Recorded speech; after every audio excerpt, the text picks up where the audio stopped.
Some people have been bullied. Some people are just stressed out. Some people are insecure. Some people are fat and overweight. I call myself fat because I was fat. And people don't want to do that. They want to say, oh, don't call yourself fat. Don't call yourself dumb.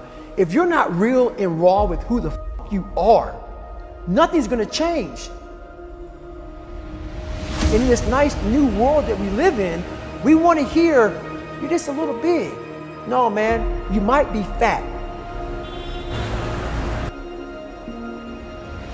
We surround ourselves around people that make us feel great. They tell us what we want to hear. The second we put ourselves amongst the uncommon people, we don't like that feeling. That challenging feeling of that person who's waking up at 3:30 in the morning and say, hey, put your shit on, we're going for a run. We like that person who says, hey, you know what, man, I don't feel good today, man. And they say, oh, it's okay, brother. We don't want that motherfuckers like this. Hey, man, no, bro, get your shit on, man. Stop being a punk.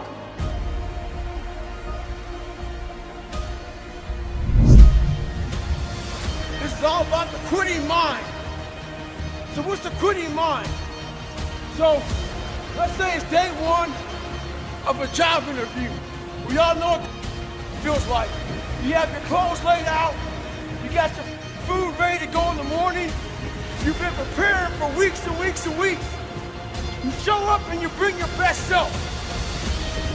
You get the job. Merry Christmas. All right. After a couple months, you start showing up to work a little later. You don't look as good. Your clothes aren't laid out. Your breakfast isn't ready. Your mind's getting softer. We do that with everything in life. When New Year's coming up, guess what? Don't have a fucking quitting mind. Repetition every day. Stay hard. I believe that most human beings are only living at about 40% of their capability. The mind has a governor, like a car. If you're driving a car and the car has a governor on it, the car may say 130 miles an hour, but the governor's set for 91. The car wants to go. The car wants to go, but that factory said, we're not going past 91. We have a factory, a nice governor in our brain, and it's a survival mechanism. It protects us from pain and suffering. At all times of your life, the mind has a tactical advantage over you. Why is that? It knows what you're afraid of. It knows your insecurities. It knows your deep, dark lies. And it starts to push you away from that. It pushes you in a direction that is comfortable. The mind controls everything. You get to 40%, your brain says, we're done. Let's roll, man. This is starting to get painful. This is uncomfortable. So you sit down. You have to figure out ways, and everybody's different. That's how the book kind of talks about, like we all have these things about, 5 steps to this and 4 steps to this. It's a lot more than that. That's all bullshit. It's a practice that you have to, it's a habit. So if you know that at 40%, I'm feeling pain. At 40% I'm feeling pain. That's where the 40% rule kicks in. Now it starts. Okay, I'm feeling pain. My mind's saying all to me. It's saying get out of here, run, flee. The fight or flight kicks in. Okay, we're done. We're not good enough. It starts telling you all these things. You start to believe it because the mind controls all. This is the time where you have to gain control back of your mind. It's okay. Let me see if I can go 45%. And once you start giving yourself more and more hope and start realizing, okay, the mind starts to be, okay, what are you doing? We're supposed to be going right and you're going left. You start then controlling your mind. Start finding more in yourself, and then it goes from 40% to a lot further than that. But that's the start of it though. Get to the spot where your mind is saying stop. Wherever that is, you gotta get there first. And then that's when that starts to work for you. You gotta control yourself in that moment.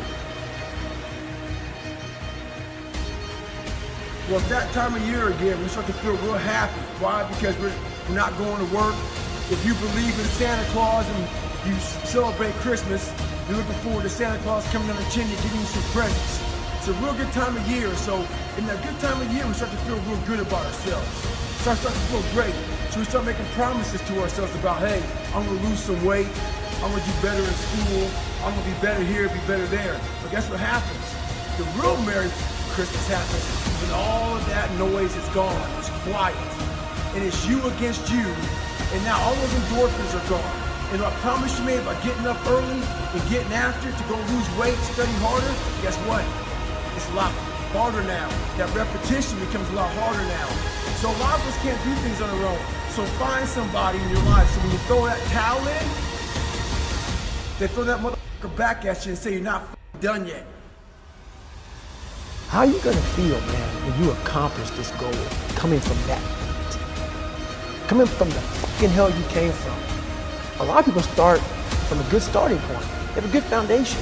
What if you can surpass all these motherfuckers? What if everybody who was way up here started up here, and you started with no legs. You had to grow legs to even start walking, and then crawling, and then running, and then you start passing people with all this given to them. This might be exactly what I need. The darkness is exactly what I need. It's how you look at your situation.